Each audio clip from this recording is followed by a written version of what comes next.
Today, we are reacting to the Broncos' first loss of the season. What went wrong in Buffalo? We're going to break it all down. You are listening to the Huddle Up Podcast. Welcome to the Huddle Up Podcast, your go-to show for all things Broncos.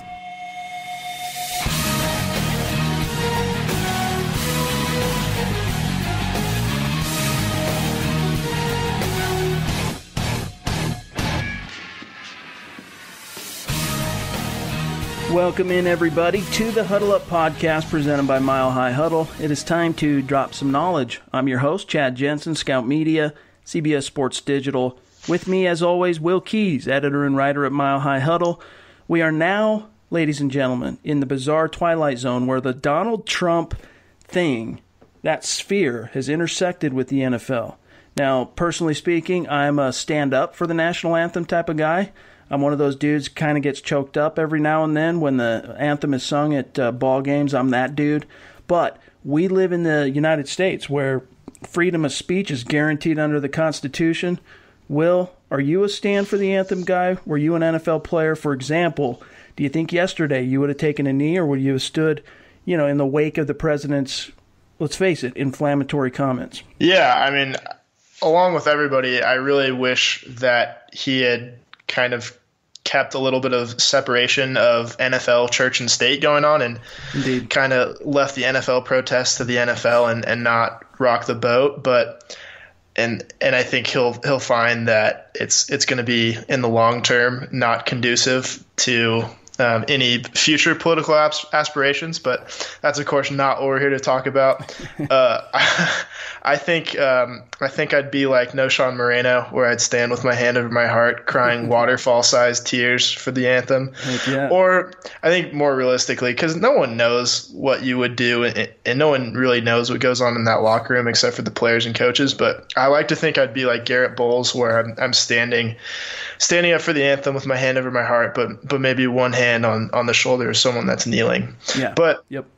I think something, and we talked about it too, but something that's been lost kind of in the shuffle of saying the players have the right to the protest, and of course they do, 100%. And I don't want to comment on the political nature of those protests and the content of those protests, but Sure. It's just as important to note that people have the right not to make a political statement too. And we can't throw people under the bus like Derek Wolfe, who want to stand and believe wholeheartedly in what the flag represents. So I think that's something that's been lost in the shuffle, that it's just as un-American and it's just anti-First Amendment to make someone make some type of political gesture as it is to stifle them from doing so. And that's fair. It's a touchy subject because anytime you border into politics, you're going to – it doesn't matter which way you cut it. Someone's going to get pissed off because Right. You got two sides of the aisle. You got two different ideologies. I mean, really there's more than two, but when you really boil it down, someone's always going to get pissed For off. all intents and purposes, yeah, it's a bipolar system. You can't win, Nope. and unfortunately that's what really this whole thing has taken a life of its own in a way that nobody is winning, and in reality now the NFL is losing. As somebody who is as plugged into a fan base as anyone in the country, I can tell you right now that what happened over the weekend is it's going to have some collateral damage. The likes of which I don't think the NFL has seen quite yet. A lot of people are really up in arms over the scale in which the players protested over the weekend. And again, we're not here to say right or wrong. We're not here to pass judgment. But, it's something that we hope passes soon. But for today, we got a lot to get to. But first, we want to say thank you to our sponsor, MyBookie.net. MyBookie.net is all about the excitement of making accurate sports predictions on your favorite teams without having to risk any funds. Totally recreational, and there are all kinds of prizes. In today's climate, the fantasy industries have made watching football a lot more interesting, so go to MyBookie.net and compete for great prizes totally free. Now, huddle up. We're here to give you a deep dive on your favorite team, the Denver Broncos, and we need your help. We can't grow without you. Each and every week, we're going to ask you to take some time and go rate and review the show, whether you're an iTunes listener or if you're on Stitcher. Big reason for it, obviously helps us grow, helps us rise up charts, reach new listeners, and we love that you're subscribing and supporting the show. But if you have not done it, take a second, go leave a review, rate the show. It's going to help us out tremendously. And also make sure you are following the show on Twitter at HuddleUpPod, also at Mile High Huddle, like Mile High Huddle on Facebook. Make sure you're following us because we're in the middle of the season. I mean, the Bullets are flying, first loss of the year, and you're not going to want to miss a single episode. All right, Will, the Broncos took to the road for the first time this season to battle the Buffalo Bills in Orchard Park, New York. Some people were calling it a trap game, and I still wouldn't go so far as to call it that. The Broncos did lose, of course, 26-16, but the Bills looked like the better team on Sunday, and that's why I wouldn't call it a trap game. It's the NFL. They all get paid, and each team has, is replete with talent. Now, they looked like the better team, the Bills, on Sunday. Will that hold true for the next 13 games? We'll see. But Buffalo most certainly wanted that game more than the Broncos did, and it was a kind of psychological reversal, if you will. Last week, of course, the Broncos played the role of the disrespected home underdogs when the Cowboys came to town. Dallas was drinking their own Kool-Aid, perhaps a bit too much, and Denver took it to them. This week, tables were turned, and it was the Bills cast as the home dogs, with the Broncos perhaps reading, I think, too many of their own press clippings on the plane ride out to the East Coast. Buffalo clearly took exception to the Broncos being favored by the odds makers, and they just took it to them. Let's run down, though, first the team stats just really quick to kind of set the stage, set the table here. The time of possession was actually pretty even, with Buffalo having a slight edge at 30 minutes, 26 seconds. The Broncos produced more total yards of offense, which is part of what's so mystifying about this game. They finished with 366 total yards to Buffalo's 272. Denver totaled 255 passing yards to Buffalo's 197. You can go on. On the ground, the Broncos rushed for 111 yards to Buffalo's 75. On third down, the Broncos converted 6 of 14, while Buffalo converted 6 of 16. Now, I go through this so you can understand, the box score, obviously. The Broncos outproduced the Bills in almost every major category but two: turnovers and red zone. Broncos turned the ball over twice, both of which, of course, in the second half. We're going to talk more about that here in a few minutes. But the Bills, of course, did not turn the ball over. In the red zone, the Broncos converted just 1 of 3 possessions inside the 20s into a touchdown, while Buffalo converted 2 of their 3 trips. And we're going to go through and talk about the nuances of this game, but at the end of the day, it was the turnovers that really decided this thing, Will. They also turned the ball over on downs, the Broncos, with the fake punt snafu. We'll get to that. It is the one stat not associated with scoring that most directly correlates to wins and losses, and that's turnovers. And the Broncos did it more on Sunday than their opponents. Subsequently, they lost the game. Now, we can talk about the missed opportunities. We can talk about poor officiating. But I do have to wonder how much the take a knee firestorm kind of convoluted this game for the Broncos. But no matter which way you cut it, Will, Vance Joseph's team did not play sharp football. Right, and I tend to believe in the idea of trap games, but my problem with calling Sunday a trap game is if everybody knows ahead of time that it's a trap game, can it really be a trap game? Like, can you lead someone into like a like a trap floor that's wide open that you haven't even covered up with leaves? I don't think so. Is it a trap if your prey knows it's a trap? Yeah, if there's a sign that says, I'm going to trap you right here, I tend to think not. But it was a winnable game, obviously, kind of looking at the flow of events. But it was just one of those games, and maybe this is me, and I know you didn't get a chance to see the game live, so you might not have had the same reaction. But it was one of those games where you just have a bad feeling right from the outset. It's an East Coast game. It's an early start.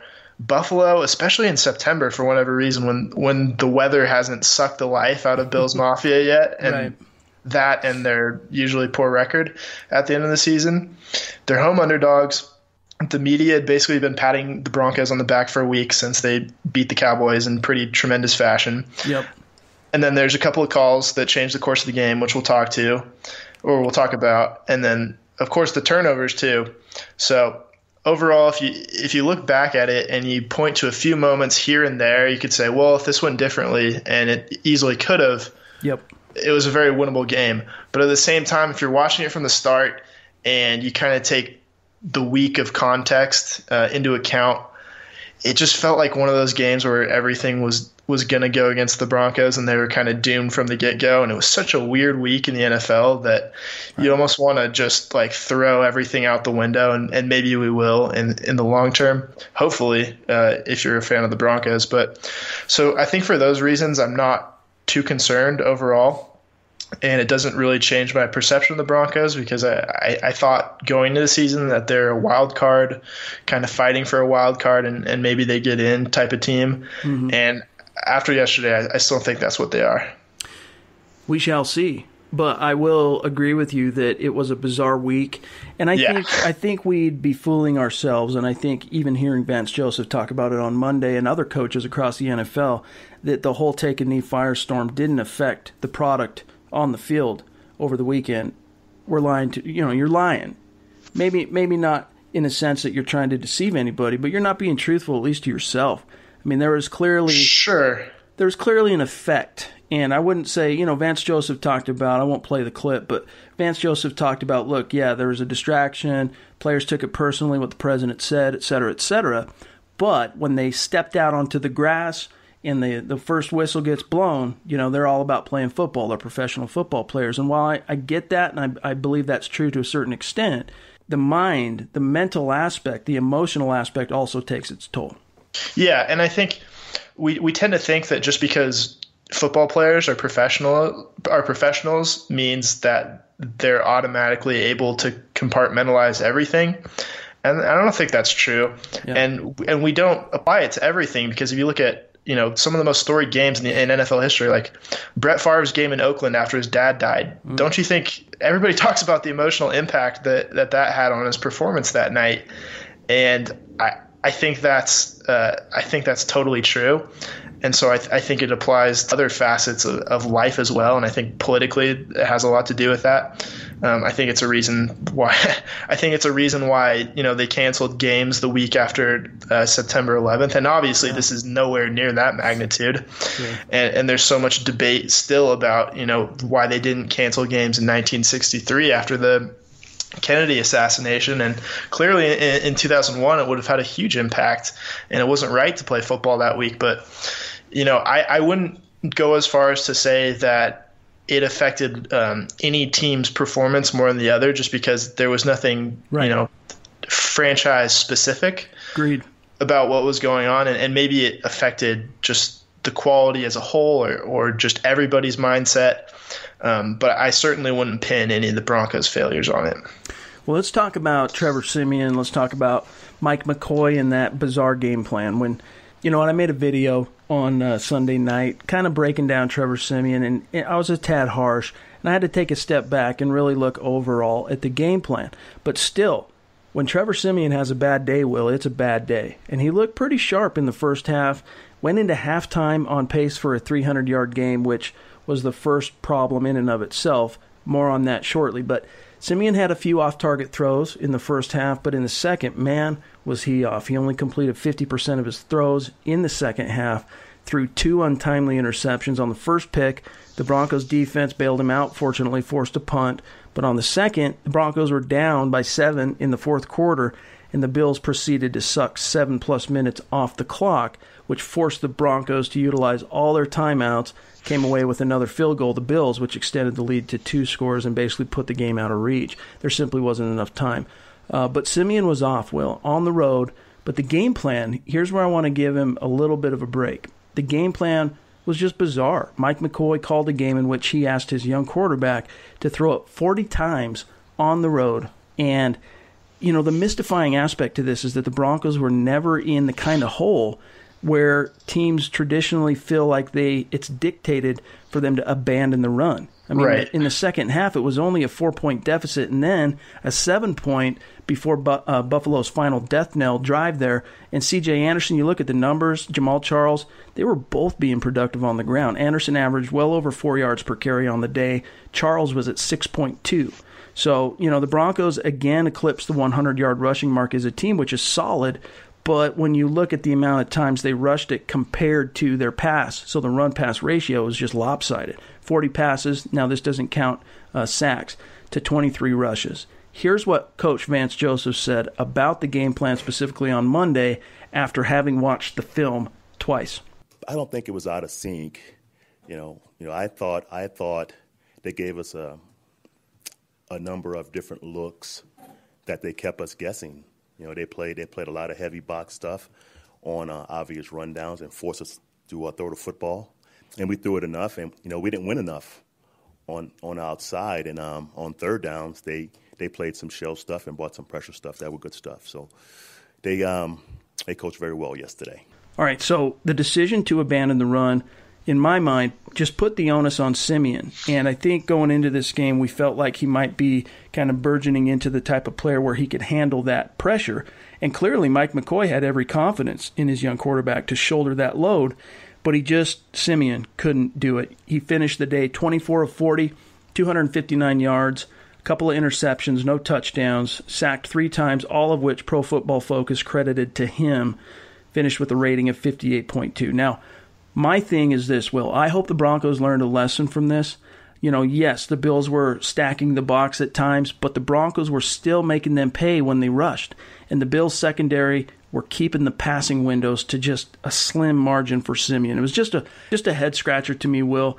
And I just feel like at the end of the day, they put the load on Siemian's shoulders, and he just couldn't get it done. Right. So it really did bother me, I guess, that McCoy seemed to abandon the run game, especially in the second half when they're only down 1 score until the last 2 minutes when they're down 10. And obviously you have to throw there. Kind of didn't really matter what they did. But Anderson, I know he did have a good average, but it was really, really skewed because he picked up 32 of his 36 total rushing yards on 1 carry. So I think it was generally tough sledding, especially for C.J. Anderson in the early going. So they weren't having a lot of effectiveness there, and that's not to slight C.J. because they were packing 8 in the box, just about every play. On the other side of the coin, though, Jamal Charles was consistently good, and he looked patient, he looked quick, and he was powerful. And I think you said he averaged 6 yards a carry, and he was really just getting the most out of every carry, and especially in that touchdown too. It was only 12 yards out, but he kind of looked like Le'Veon Bell. And I know he's lost a step, and there's no denying it that he's not as fast as he is or as he was. Still got that wiggle. Yeah, he's not as fast in a straight line as he was in Kansas City, but he's kind of made up for it in terms of patience and letting his block develop. If you look at that touchdown too, he waits for Emmanuel Sanders to get there and then put in that final block before he accelerates the end zone. And I think that was kind of the difference. Yep. But moving on to Siemian, I think Denver basically gave him the Dak treatment that Dallas gave their quarterback last weekend. Ironic. And I don't think he did really a poor job of executing for most of the game. And if you take that Sanders play into account, and if you think that's a catch, and that's something we'll kind of debate later, he's over 300 yards. Right. And Buffalo stacked the box, not believing in Trevor Siemian and daring him to throw the ball over their heads. And for the most part, he did a pretty good job of it. And especially because that Sanders play was a pretty good example because they had trips left and no safety help because they had the safety in the box on a 3rd and 4 or 3rd and 5, I think it was, and he just put it right over their heads. And that's 44 yards if the officials do their jobs, but that's something to talk about later. But when you call pass after pass and you drill it into the quarterback's head in the second half that he has to be the one to win the game, which is an odd thing to tell your quarterback through kind of a play calling message type communication when you're only down by 7 points, I think that explains the 2 picks because they're both unscripted plays when Siemian forced the ball after he had left the pocket. One play where the first pick, he had drifted left, which he tended to do a lot in that game, which I think was probably a mistake. He's definitely, and no right-handed quarterback is as good drifting to their left as they are to his right. But they were both times where he's trying to extend the play and trying to do a little too much, and I think that's just a mental error. But he wasn't perfect, obviously, if you take out those 2 plays. He was floating a few balls, which I think is a product of throwing off of your back foot when you're uncomfortable with your pass protection, which the tackles actually held up. Garrett Bowles and Menelik Watson did a really good job.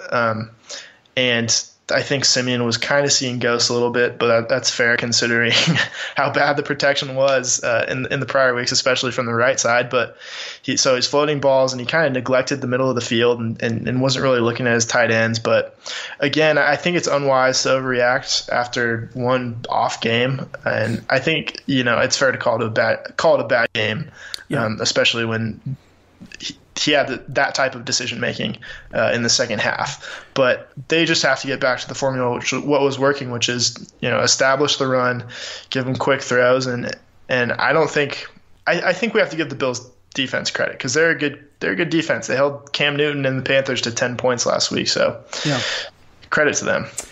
I think really what it comes down to is Siemian was in a groove and he was flowing in the first half, and in the second, the way that Buffalo was playing him just threw him off. And really, at the end of the day, what it comes down to is he just couldn't close. Siemian was trying to do too much himself. Yeah. And I'll agree with you that both those picks, one of which, he was trying to throw it out of bounds for crying out loud, and he couldn't quite get it out the boundary. But I think he just felt the pressure of trying to do too much. And, it's just one of those where the rubber met the road situations. He couldn't get it done. He couldn't get over the hump. And a lot of that, I do believe, comes down to scheme and game planning, and I think the coaches will learn a lot from this game. I mean, more is learned from losses in the NFL and in life than successes, to be honest with you. So, I think the Broncos will bounce back. I think Trevor Siemian will bounce back at home. But the one thing I will say as a caution, and again, I agree with Will in the sense that we don't want to overreact to this, but a cautionary note is the Broncos are going to have later on in the season a 3-game road stretch. And so it'll be interesting to see what type of lessons they learned out of this and how they apply that down the road. Now, let's talk about the missed opportunities. Let's talk about the poor officiating. And the first really that comes to mind, you talked about it, the Emmanuel Sanders, let's call it incomplete pass. 5 minutes to go, second quarter. Siemian connects with Sanders, 44 yards, and it was ruled incomplete after review. So it was reversed, actually. So to me, this was a completed catch, a fumble, and then a fumble recovery for Emmanuel Sanders. I understand why it was reversed by the officials, but I still think they got it wrong. The ball moved, etc., but Sanders controlled it and took at least 3 steps by my count while he had the ball under control before it was eventually, of course, popped loose. And really, that play sucked the life out of the drive. The Broncos ended up punting. Was that, in your mind, though, Will, a catch fumble, or did the officials get it right and it was an incomplete pass? Because to me, we're getting farther and farther into this gray area on what is and isn't a catch anymore, and it's vast. Yeah, that's definitely the key, because at first, when I was watching it live, I thought it was a drop because I saw the ball come out when he hit the ground. And I'm still not 100%, and you can't be. I don't know how anybody can be 100% because we don't know what a catch is, and because there's no definition of what a catch is. And they say that you have to secure the ball and make a football move, but what is a football move? Right. Like, isn't everything secure? Yeah, because I don't know.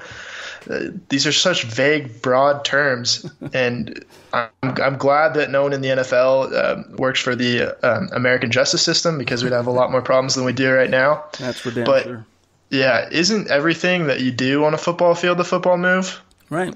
I sincerely don't get it, and I think the rule needs to be overhauled. But I hate the uncertainty of the play, and I still don't know that it's a catch, but I think I'm going to err on the side of Sanders catching it, and then I don't remember who it was, maybe Tre'Davious White, who cares, but knocking it out, and then Sanders recovering the fumble on the ground. But I think it kind of underscored what was such a poorly officiated week of football for the NFL.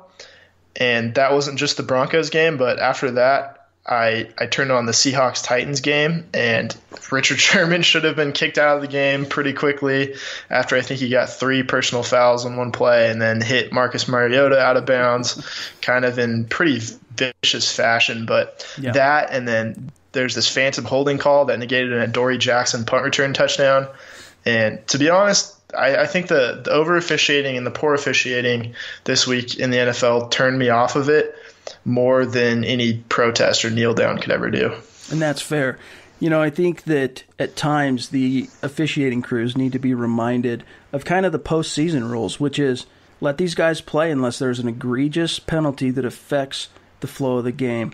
And in the case of this, wasn't a penalty, what we're discussing now with Emmanuel Sanders, but that play was ruled a catch, and I don't think, based on our understanding of what a catch is in the rule book, which again is very gray, I found it hard to understand why they overturned that particular call. But let's move on and talk about Vance Joseph's decision to execute a fake punt.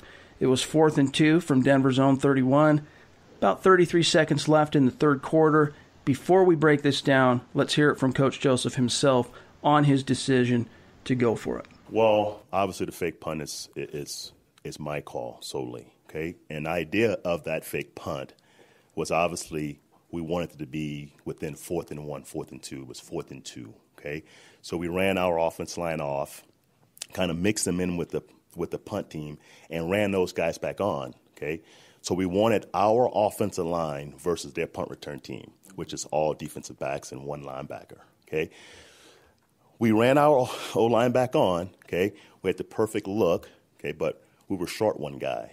So when he ran on, it kind of gave him a chance to kind of see what we were doing. But watching the tape last night and this morning, if the ball was snapped at the appropriate time, in my opinion, it would have been a good play. Now, it didn't work. So it was a bad play, and it's solely my fault. All right, Will. So Joseph thought they had the look they wanted, but one player, and I believe it was Lorenzo Das, forced the Broncos to basically delay the snap, which took away the element of surprise and gave Buffalo the opportunity to realize what was happening, and it was easily stopped, as Joseph pointed out, by mostly a group of DBs against Denver's first-team offensive line, which was very disappointing. And it gave Buffalo amazing field position, which they then converted into another 3 points. But your thoughts, Will, on the decision for Joseph to go for it there, down by 4 points late in the game? You know what? I know this isn't the popular position after the game especially, but I don't hate the decision. And maybe that goes back to me feeling like it was a game where it felt like everything was stacked against the Broncos. And so you kind of want to see if you can make your own luck and kind of take things into your own hands. Right. And so I can't really fault him for doing that, especially if the look was there. I trust him. If the look is there, it's there. So if you plan for it, go for it. But I do question the execution of the play and how long it took to get the punt unit out there, because then you're just tipping your hand. And if you're going to take that long, then obviously the element of surprise is gone, and it doesn't matter if there's a look because they're waiting for it. So I think as a general rule of thumb, from now on, they should just leave the fake punts to Riley Dixon. I'm with you, though. I don't, in retrospect, especially coming out of a loss, it's easy to judge these things and just say, oh, you shouldn't have done it. It was a bad decision. But I liked the aggressiveness. It's a breath of fresh air, to be honest with you, coming out of the Gary Kubiak regime for the last 2 years. It's unfortunate it didn't work out. They need to work on their communication, obviously, and execution in that sense. But I don't think it was the wrong decision. Now, we still have a lot to get to. But first, we once again want to say thank you to our sponsor, MyBookie.net. MyBookie is all about the fun and excitement, people, of making accurate predictions on your favorite teams without having to risk any funds. Site members can make picks against real spreads, real lines, and real totals for major sports leagues and associations, as well as college sports, and compete for great prizes courtesy of MyBookie. MyBookie.net is the greatest, most professional, totally free, and most importantly, 100% recreational sports prediction service you can find on the web. Instead of the typical head-to-head challenges and handicapping contests, MyBookie.net goes beyond the basics and offers members a true betting platform that'll make users feel like they were in a real betting site. MyBookie is not a gambling or play-for-money site. It's a free sports wagering website built for millions of sports fans to provide them with a platform to participate in picking games and predicting scores and competing for free prizes without risking any hard-earned money. Just like the Office Pick'em contest, just like fantasy football, MyBookie brings a deeper enjoyment and excitement to watching our favorite teams by increasing the stakes. It is fun, and for no cost, you get to make predictions and qualify for prizes. Again, service is absolutely free for all users, and we say thank you to MyBookie for sponsoring the Huddle Up podcast. Okay, let's talk about the Von Miller unsportsmanlike conduct penalty that really killed any chance of the Broncos coming back. Yeah. The elephant in the room. Siemian had just thrown that second interception, trying to throw it out of bounds. The Bills took over. The Broncos defense had just stopped him on third down at the Broncos' 46-yard line. On that third down, Von Miller stunted, ran straight through the A-gap, and totally clocked Tyrod Taylor, forcing an incompletion. He wasn't flagged for hitting Taylor. What happened was Von, from there, stuck his hand out to ostensibly help Taylor to his feet, and then suddenly pulled his hand back like you've done with your little brother millions of times. Too slow, the gotcha move. Both Miller and Taylor were laughing. It was actually, it was hard to see any kind of ill intent there, but the referee, Carl Cheffers, decided that his purview exceeded only protecting the quarterback physically. Now, apparently, he believes it's his job to protect quarterbacks' feelings. Gave the Bills an extra 15 yards and a first down, which culminated in another 4+ minutes getting sucked off the clock, and then that last field goal, which extended the lead to 10 points. Now, after the game, Vaughn fell on the sword, as well he should, because even though it was supposed to be harmless, it wasn't smart, really, and it cost the team in the clutch. Here's what Coach Joseph said about it on Monday. Well, he understands that it was called.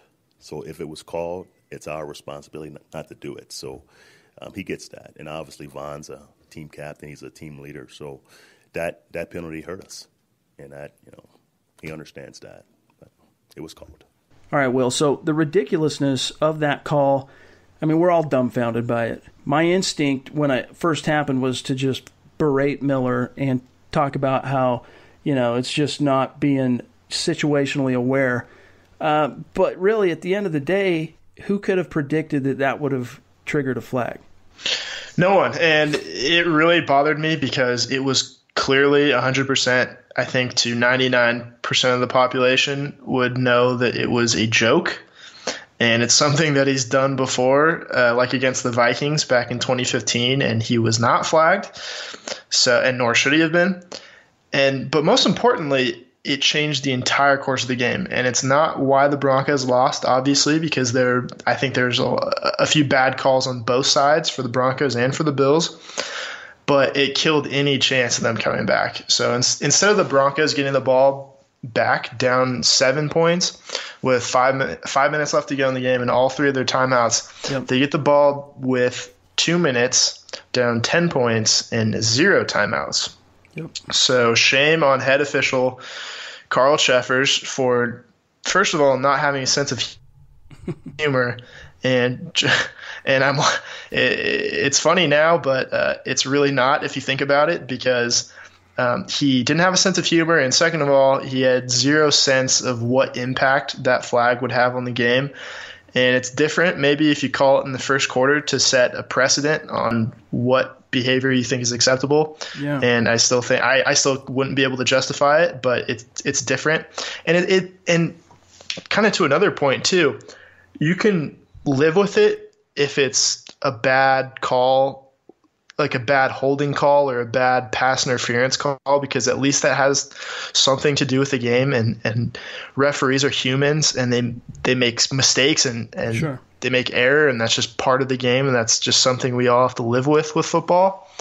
But that was just a clear judgment call. No, that's I think a character flaw for Carl Cheffers to think that is worthy of changing the entire course of the game and putting the Broncos out of it and directly contributing to 3 points for the Bills, because that is a 3-point penalty.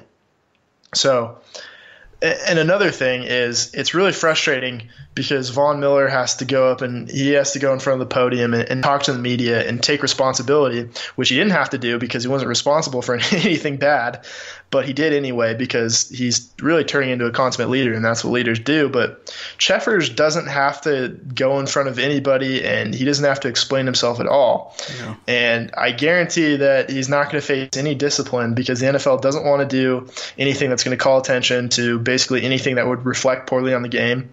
But, Miller and Joseph said the right things, and that's what good leaders do when they're in front of, outside parties like the media and the fans and to some extent, the NFL that's watching their press conferences and can fine them if they say something poor about the officials.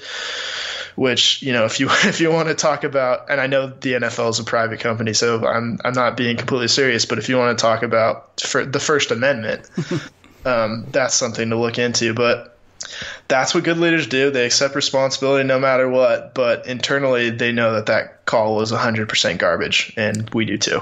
Each week, Vance Joseph talked about it on Monday. The team usually submits, a handful of plays, 4 or 5 plays, to the league for review, looking for further explanation on why this was called and why that was called.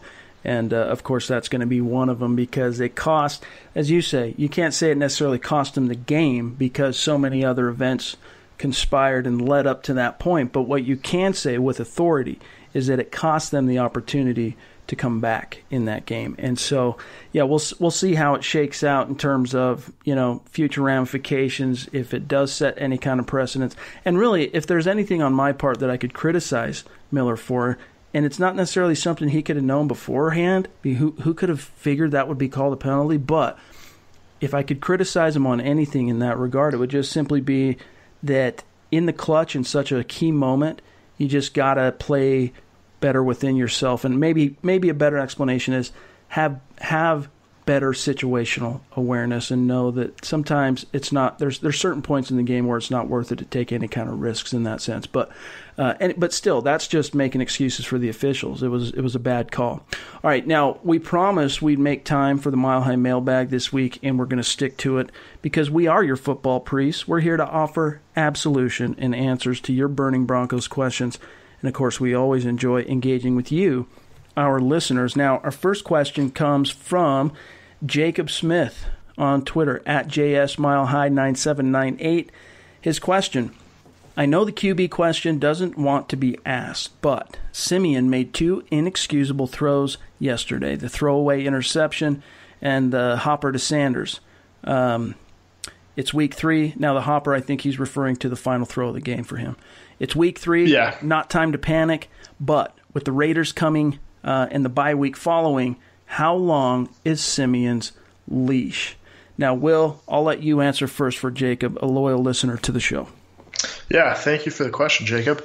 But to answer it pretty clearly, Siemian's not going anywhere, at least not after last week's or Sunday's results. I don't think Brock Osweiler or Paxton Lynch win that game yesterday. I really don't. I think it's probably, a bigger deficit. But I think more importantly, he's earned the right to have a bad game every now and then and not have his job questioned. And, of course, if it turns into a trend, and I don't think it's going to, but then we can talk about it, and then we can talk about what his leash looks like. But, fortunately, coaches aren't as short-sighted and as reactionary as people on Twitter are. And I'm not talking about Jacob, but I'm just talking about Twitter as a whole. So sure. I think that's a really good thing, or else, we'd be making quarterback changes like Bill O'Brien does. And nice. No one would know who was starting for any given team from week to week. I agree with you. If it becomes a trend, then you have to start questioning the leash. And the reality is that Trevor Siemian had 2 very impressive performances to start the season, went on the road as a young quarterback, did not play well, didn't execute in the clutch, but he also was handed a very bizarre game plan by his coaches, and I can promise you that they are going to recognize that behind closed doors and plan ahead, or I should say plan moving forward accordingly. If it does become, if Siemian strings together 2, 3, 4 bad games in a row like that, he, like any other quarterback in the NFL, is going to have his leash shortened, and you're going to start having serious conversations, not just in the media, not just in the fan base, but behind the closed doors at Dove Valley as to who should be the quarterback, but that time is not now. Now, next question comes from Mile High Maniac on Twitter, at Mile High Maniac. Question: what is up with Justin Simmons? The Broncos are clearly missing TJ Ward. Now, before we answer this question, I thought it'd be good to pull a quick quote from Coach Joseph on the specific issue of Justin Simmons' performance in Week 3. Here's what he said. I thought Justin played well outside of missing 2 critical tackles on 3rd down. But as far as his pass coverage, he's been very, very solid. And he's tackled well the first 2 weeks. Yesterday he missed Shady McCoy 2 times on third downs, which is not a easy task. All right, now I see Simmons' problems being mostly due to his inexperience. The lack of chemistry in the no-fly zone, I think, right now has led to some communication breakdowns, which was evident on Sunday. A few of those throws, just wide open crossers and stuff like that. And I know Shady McCoy is a beast. He's one of the best in the league. Probably right now the hardest person to tackle in the NFL. Talk about wiggle. But Simmons, you're an NFL safety. You're part of the no-fly zone. You can't miss open field tackles, and you sure as hell can't miss them on third down. My answer, Mile High Maniac, is give Simmons a little bit more time. He's a talented young safety. In coverage, when he is matched up one-on-one, I've been impressed with him. It's just some of the mental lapses, and he's got to tighten up as a tackler. Will, your answer for Mile High Maniac?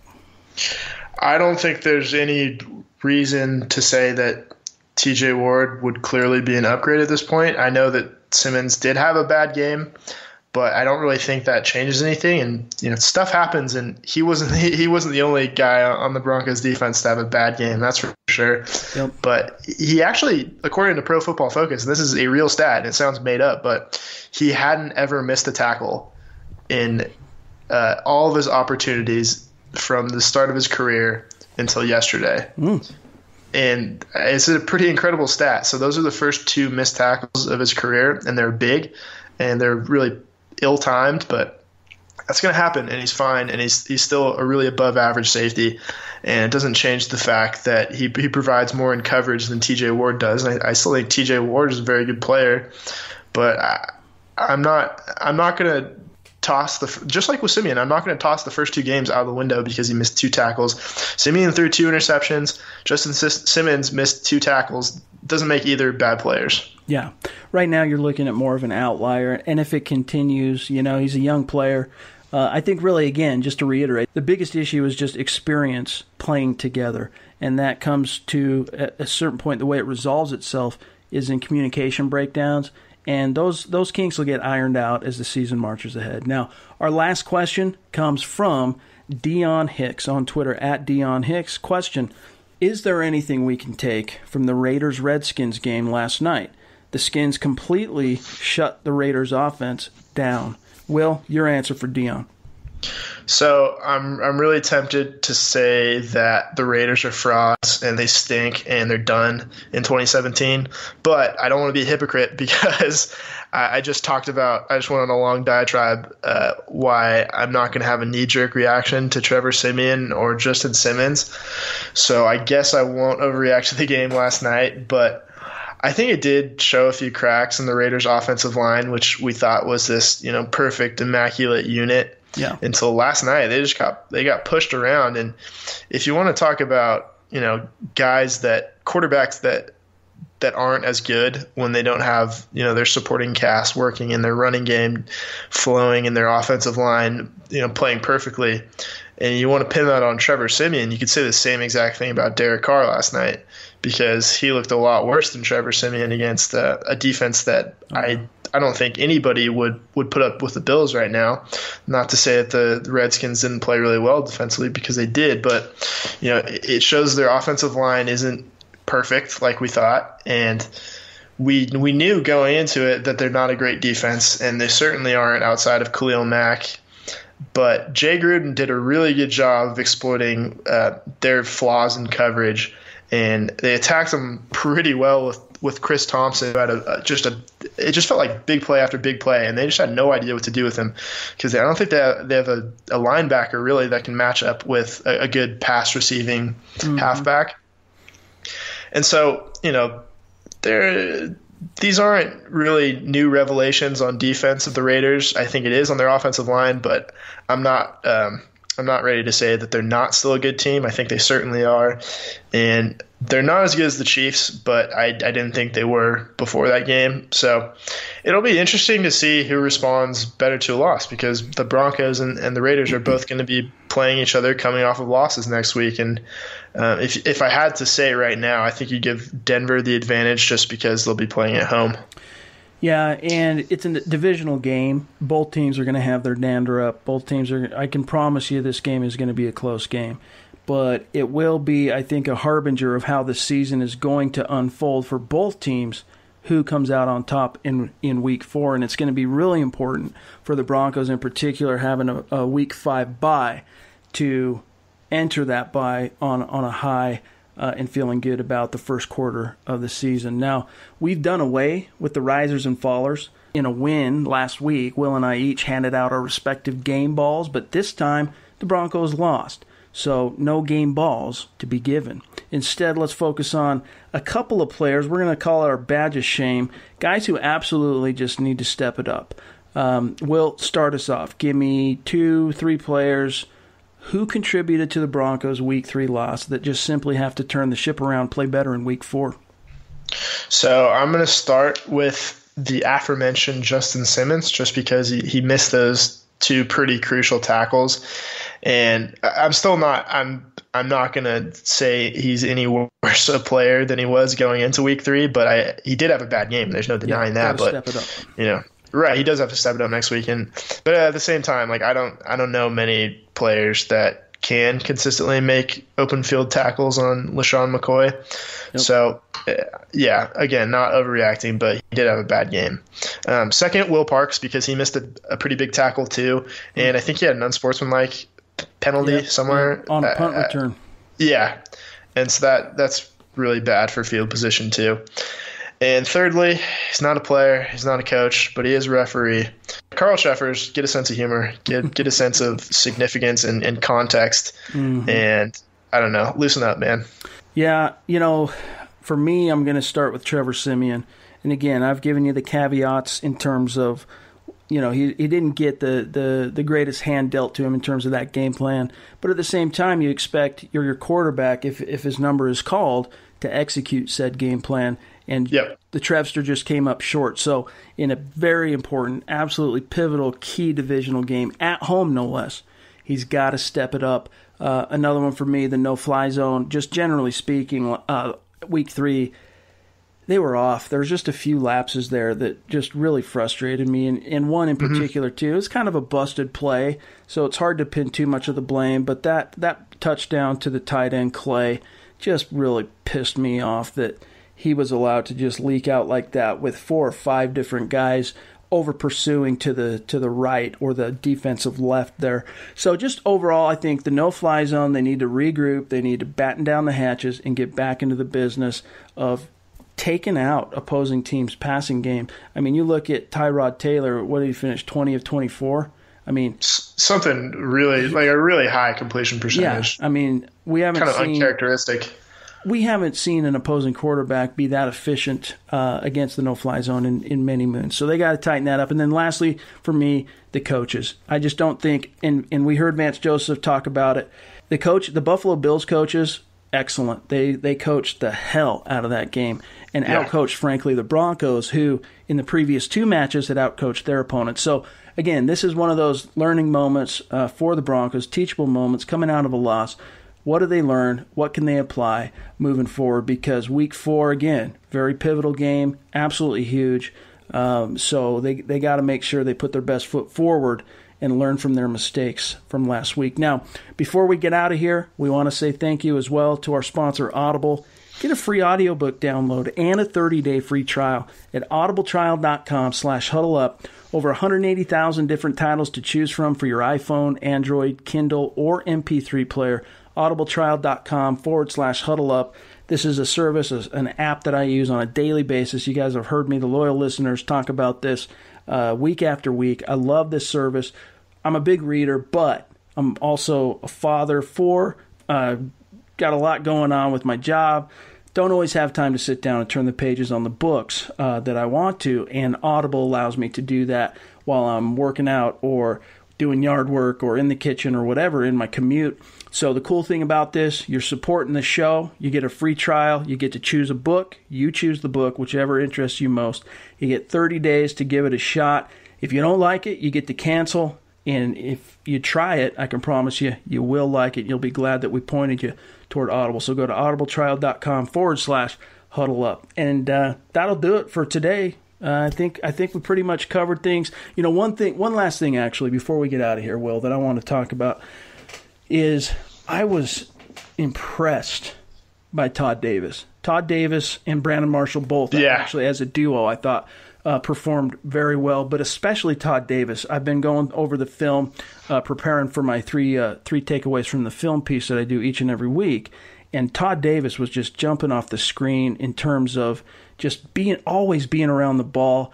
And this time around, last year he struggled at times getting off blocks, being able to shed those big 310, 320-pound guards and interior players and being able to get to the ball in time. And he really seems to have turned the corner in that sense. I can tell you, I'm thinking of 2 or 3 plays right now off the top of my head where he was in the muss, engages with a blocker, sheds him, and gets to the ball carrier. So Todd Davis, to me, was a guy defensively who just really jumped out. Yep, there's something about guys that are from Sacramento, Nevada, I guess. There you go. But that's all the time we have for today, people. You can find Will in the Twitterverse at WillKeys6, myself at Chad and Jensen. Tweet us your questions. We're always going to try to address your concerns on the show. Look for Nick and Carl's preview of the Oakland game by Thursday morning. And don't forget to subscribe, y'all. For Will, I'm Chad. We'll talk to you soon. Mile High Huddle.